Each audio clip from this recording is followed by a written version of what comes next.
Hi, welcome to Cookbooks and Chaos. My name is Tamala, and I'm here to help you get food on the table quickly so you can get back to the beautiful chaos of your life. Today, we're making baking powder biscuits with a variation so that you can serve this for breakfast, with soup at lunch, or even as a side at dinner. I hope you enjoyed today's episode. Let's get started. Today, we're using a recipe from this recipe book called Let's Bake the Robin Hood No Sift Way.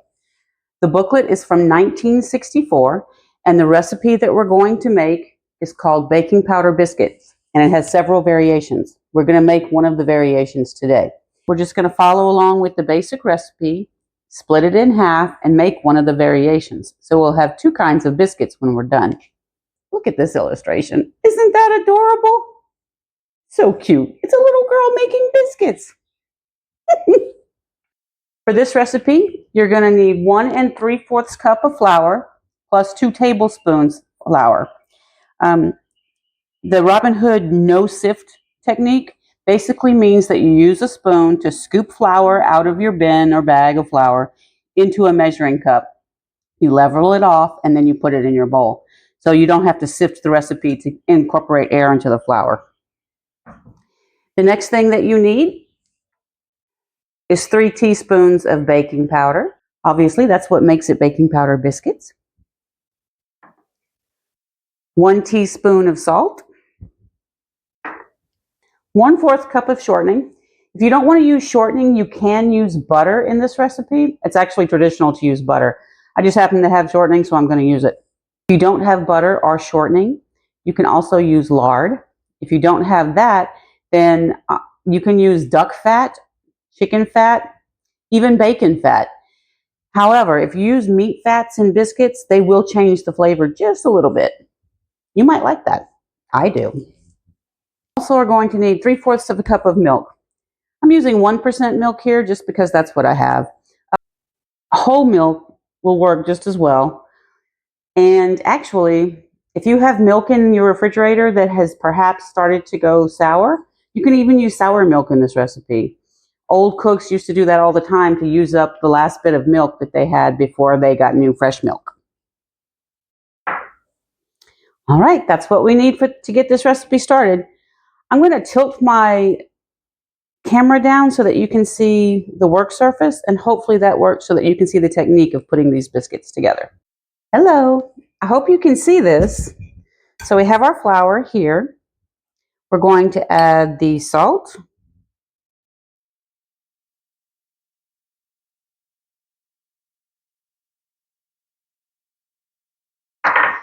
The baking powder.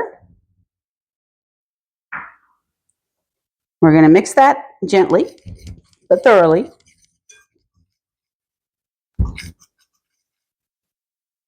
Okay.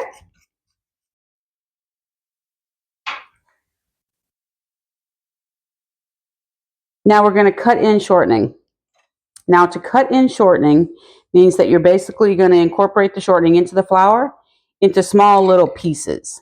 So we add the shortening to our bowl here. I'm going to use this pastry cutter. I've had this pastry cutter for 30 years. But actually, let me show you another technique. If you don't have a pastry cutter and you're just starting out,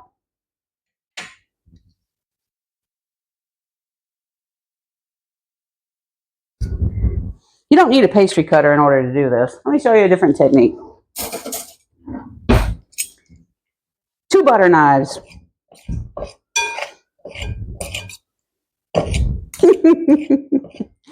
If you don't have 2 butter knives, you should probably get some butter knives. But if you don't have any, you can also use your hands. So you can be pretty flexible with your choices here. I have a pastry cutter, so that's what I'm going to use.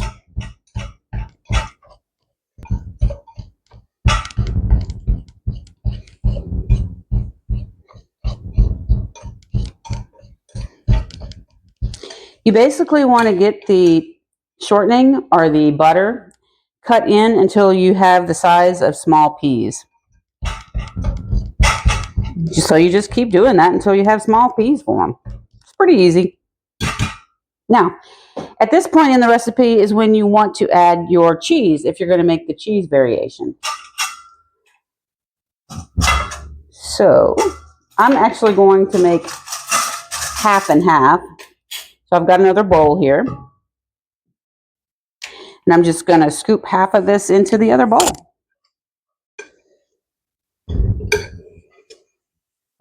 That looks about right.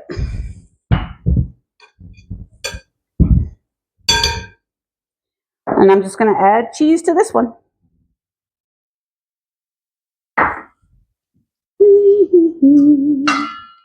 And mix it right in.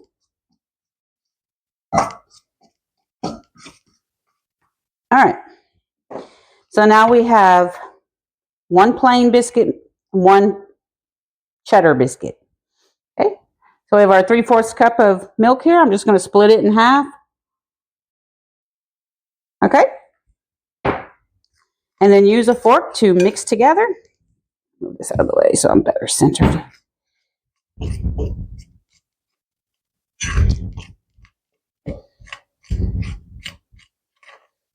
Old-fashioned buttermilk biscuits are super easy to do. You're just stirring them together, mixing them together until the dough starts clumping together like this. See? Super duper easy.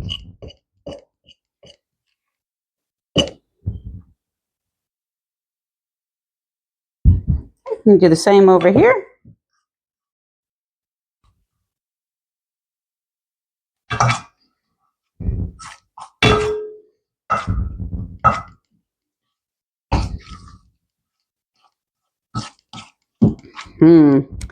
Looks like I didn't get quite as even as I thought I did, which is all right.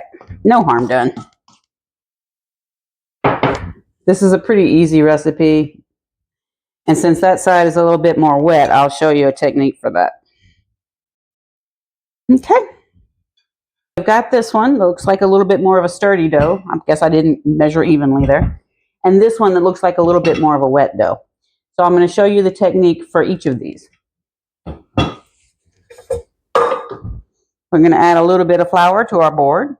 You don't need one of these mats. If you have a baking mat, you can use it. If you have a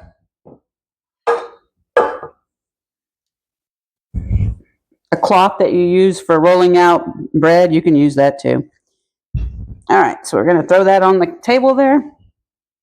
Scoop out any bits that we have left. All right, we're just going to bring this all together and knead it about 20 times according to the recipe.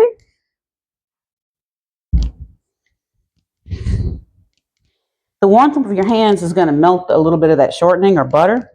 So you want to be able to work it all in quickly so that you don't make your biscuits tough. All right, so you've got it like this. You don't want to overwork biscuit dough. Okay, so there's your little dough pat. So we're going to pat this out to about 1/2 inch thickness. Ah, I got a piece of cheese in there. Get out of there. Maybe that's too thin. Who knows? And cut the biscuits with a 2-inch cutter. Okay? Straight up and down is best when you're making biscuits, just because twisting it helps like seal the edges and they don't rise as well. Okay. Rework your dough a little bit. Pick up any loose bits if you need to.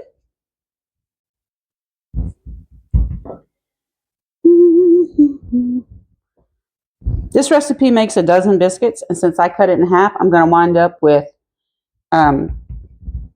6 cheese biscuits and 6 regular biscuits. Let me just make that a little fuller out. There we go. Ta-da! Okay. There's our 6 original biscuits. See? See how that one has those little bits that are flaking off? That's just because I picked up little bits from the board as I was rolling it out with my hands. All right, so those are ready to be put onto a tray. Our baking sheet, baking tray, whatever you want to call it. I'm laying a piece of parchment paper down on top of it for my biscuits. You do not have to do this.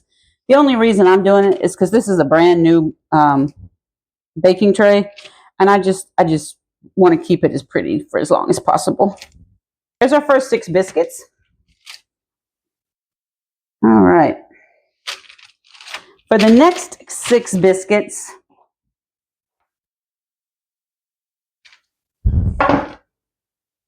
instead of using these,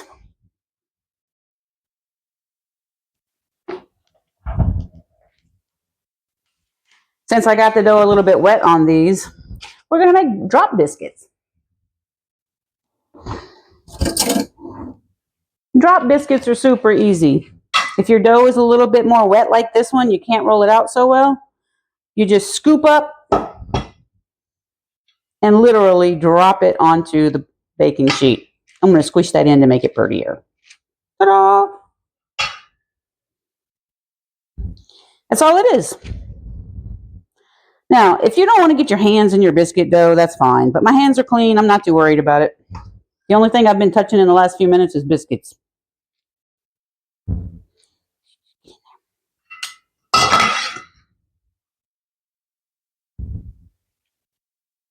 Get in there, biscuit. Get in there, biscuit. Oh, that one might be a little bit too big. That's all right. I'll add a little bit more to that one.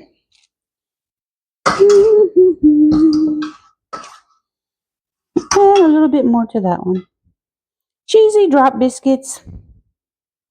Ta-da! Right. The oven is preheated to 450 degrees, and it's time to get our biscuits in the oven. All right. Our biscuits are in the oven. The recipe book calls for bake time of 8 to 10 minutes. When you see a time range in a recipe, especially for baking biscuits, breads, pies, things like that, you need to put it in and set your timer for the first time listed, in this case 8 minutes, and then check it. Each oven is different, so it may take a little bit longer in your oven. Hi! So the biscuits just came out of the oven. They took 10 minutes in my oven, but your time may vary. Remember, use the lowest time first and check as needed. I'm going to let these cool a little bit, so I'm going to get them off of this pan and put them on the cooling rack. By the way, one of the biscuits is missing because someone already walked off with a cheese biscuit.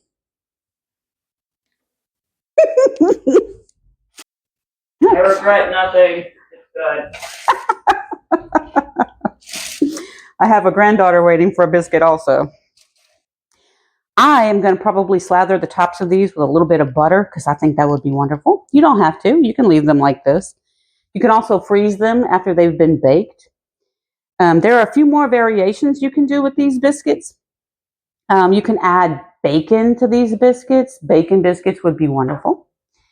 You can use buttermilk instead of what they used to call sweet milk, which is basically whole milk. You can use, like as I said before, you can use sour milk. If you have milk that's about to go bad, you can use that. I wouldn't use chunky milk. Don't be crazy. But if it's just starting to get that kind of off odor, you can still use it in baking and it comes out great.